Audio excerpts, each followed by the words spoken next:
आशा और जादुई बर्तन की कहानी। आशा नाम की गरीब लड़की थी। वह अकेली रहती थी, उसके माता पिता गुजर गए थे।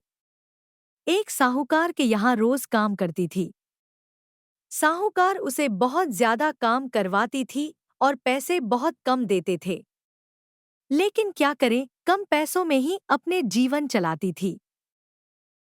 एक दिन की बात है, आशा सोई हुई थी तो अचानक उसे सपने में साधु बाबा दिखाई दी। साधु बाबा ने उसे जादुई बर्तन के बारे में बताया।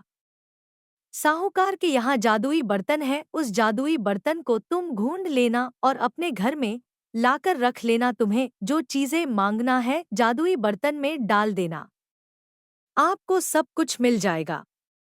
इतना कहकर चले गए। अचानक नींद खुली तो आशा इधर-उधर देखने लगी, फिर साहूकार के यहाँ काम करने के लिए चली गई। साहूकार के घर में उस जादुई बर्तन को ढूंढने लगी।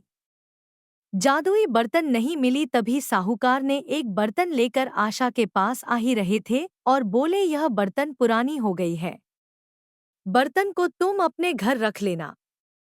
साहूकार को जादुई बर्तन के बारे पता नहीं था।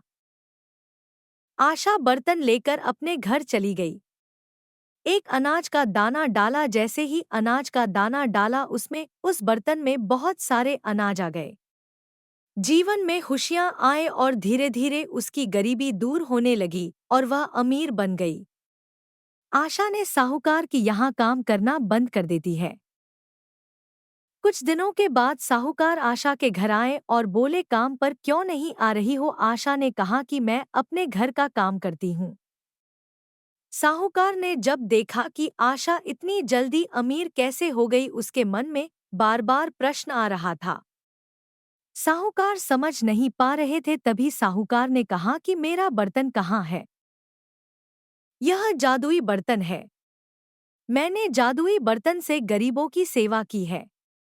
जादुई बर्तन को मैंने इसे संभाल कर रखा है, आप ले जा सकते हैं।